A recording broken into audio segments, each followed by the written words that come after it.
Good morning to all my dear students.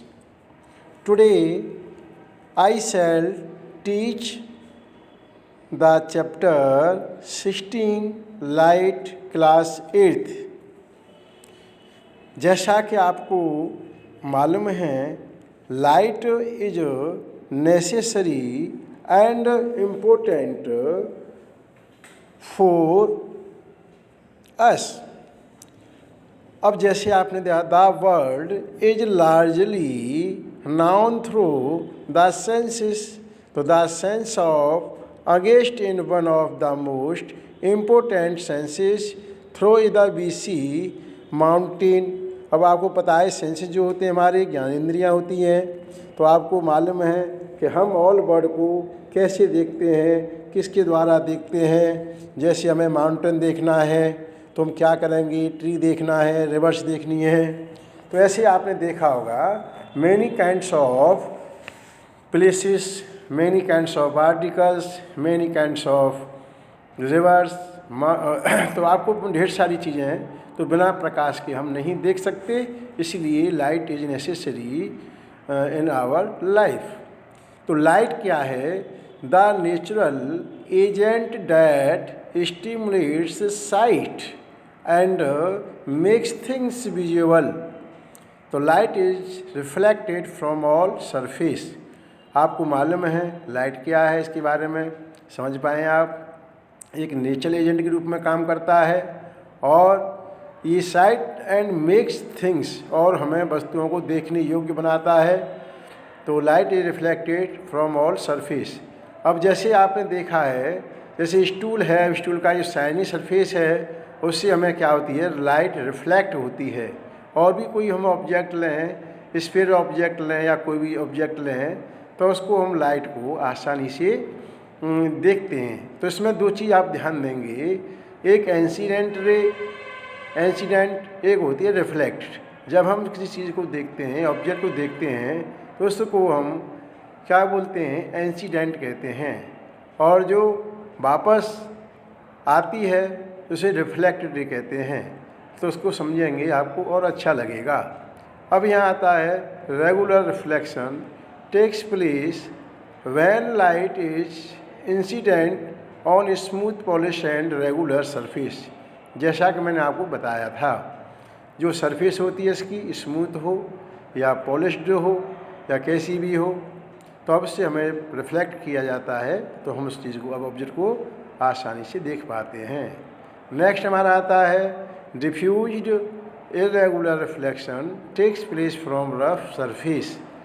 जैसे मान लो हमें कोई रिफ्लेक्ट करके एक सीधी स्टेट में, हमें इक्वल डिस्टेंस में जब हमें रिफ्लेक्स दिखाई दे रहा है, रिफ्लेक्टेड हो रहा है, और ये अनबैलेंस हो जाए कहीं से कहीं, जैसे अब रे है, अब सीधी स्टेट में आ रही थी, अब डिस्टर्ब होकर कनेक्ट करके आ रही है, तो आप हम देख सकते हैं। और किताब में आप बुक के आधार पर देखना चाहेंगे तो बुक में भी आप देखेंगे फिगर नंबर, जैसे कि मैंने बताया था आपको 16.7 और 16.6 में देखेंगे, स्ट्रेट लाइन को आपको और क्लियर हो जाएगा। इस प्रकार हम चलेंगे। Reflection of light, reflection light क्या है यहाँ, ये bouncing back to light after striking the surface, मैंने बताया था जैसा आपको। तो in the same medium is called reflection. जब मैंने बताया था आपको शाइनी सरफेस बताया था किसी ऑब्जेक्ट की, और उसका हमें वापस आता है, उसको हम रिफ्लेक्ट कहते हैं। तो इसको थोड़ा समझेंगे और आपको अच्छा लगेगा। अब यहाँ टाइप्स ऑफ रिफ्लेक्शन दो प्रकार की हम समझते हैं। एक तो होता है रेगुलर, और एक बताया था दूसरा आपको डिफ्यूज्ड और इरेगुलर। जैसा कि मैंने आपको फिगर बताया था 16.7 और 16.6 के माध्यम से आप समझेंगे। तो रेगुलर रिफ्लेक्शन क्या होता है, when a narrow beam of light string a mirror. जब नैरो बीम में कहते हैं इसको किरण पुंज, जब मिरर पर पड़ती है, हमने देखा है, तो light will not reach your eyes, तो हमारी आंखों तक लाइट वापस नहीं आती है। तो unless your eyes of the polished at just the right place, तो where the law of reflection is satisfied. तो उसको हम इससे सेटिस्फाई हो जाते हैं कि लॉ ऑफ रेगुलर रिफ्लेक्शन कहलाता है। नेक्स्ट हम चलेंगे डिफ्यूज्ड और इरेगुलर रिफ्लेक्शन। तो व्हेन लाइट, जब लाइट को is incident upon A rough surface it is the reflected in many direction. हमने देखा मैनी डायरेक्शन में रिफ्लेक्ट करती हैं रेज। तो मैंने बताया था आपको इस स्टेट में सीधी आ रही थी, अब रिफ्लेक्ट करने लगी हैं, तो इस कंडीशन को हम क्या बोलेंगे, यहाँ डिफ्यूज ऑफ इरेगुलर रिफ्लेक्शन कहेंगे। नेक्स्ट हम चलेंगे two laws of reflection are. दो नियम होते हैं इसके, कौन कौन से हैं। The angle of incident is equal to the angle of reflection. ये ध्यान देने वाली बात है, इसको प्रैक्टिकल करके देखेंगे। जब हम किसी को देखते हैं और वहाँ से रिफ्लेक्ट होकर जो रे आती है, इन दोनों के बीच में जो एंगल बनता है वो हमारा सेम काइंड्स ऑफ एंगल बनता है, समान डिग्री का बनेगा। तो समझेंगे तो आपको और अच्छा लगेगा। Incident ray, reflected ray and the normal law at the point of incident to the reflecting surface lie in the same plane. आप इसका प्रैक्टिकल करके देख सकते हैं और बुक की हेल्प से भी आप इसे कर सकते हैं। थोड़ा देखेंगे आपको तो अच्छा लगेगा। पेज नंबर 200 पर 16.2 एक्टिविटी दे रखी है, इसको आप देखेंगे। इससे नीचे पर दे रखा है तो आपको और अच्छा लगेगा।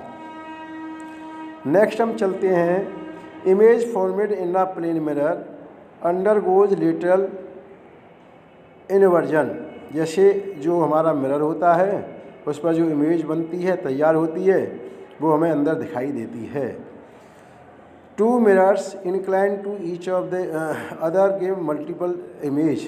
अगर दो मिरर को बना देंगे तो हम देखते हैं हमारी इमेज जो है मल्टीपल हो जाती है, और अगर दो से ज़्यादा लगा देंगे तो और मल्टीपल हो जाएगी।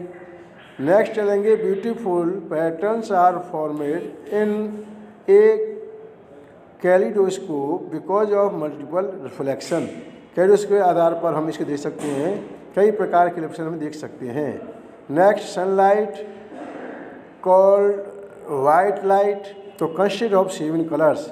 इस प्रकार से हम समझ सकते हैं जो सन से हमें रे मिलती है उसमें 7 कलर होते हैं। उसका एक फॉर्मूला है, मैं आपको बता रहा हूँ।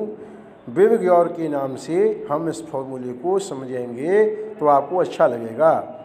बिब ग्योर, B for violet colour, I for indigo colour, VIB B for blue, और यहाँ VIBGYOR, G for green, और Y for yellow, O for orange, R for red.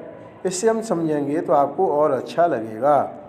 स्प्लैटिंग of light into its constituent colour as known is the dispersion.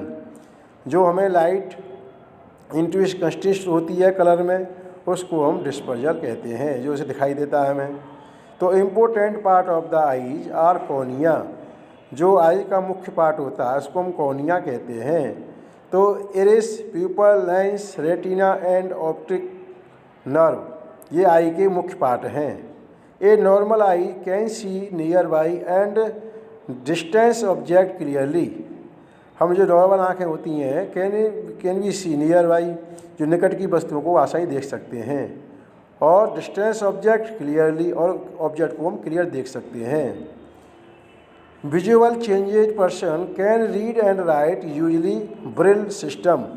जो visual होते हैं, जो आँखों से अंधे होते हैं, एक सिस्टम होता है जिसको हम कहते हैं ब्रेल सिस्टम कहते हैं, जिसका हम देखेंगे तो आपकी बुक में दे रखा है लास्ट में।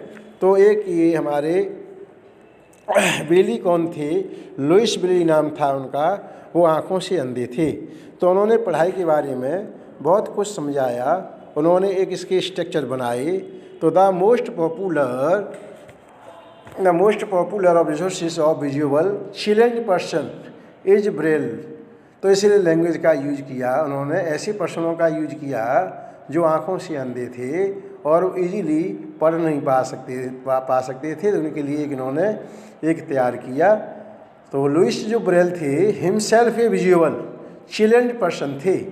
तो develop a the system for the visually children person and published at the 1821।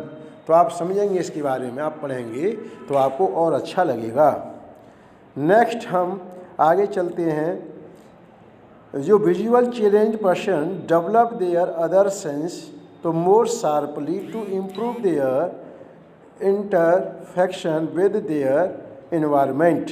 तो इस प्रकार से हम समझ सकते हैं जो विजुअली चैलेंज्ड पर्सन जो होते हैं उनका एक सेंसेस डेवलप कराते, अलग से डेवलप होता है, शार्पली अच्छी तरह से करता है वो, to improve their interaction with their environment.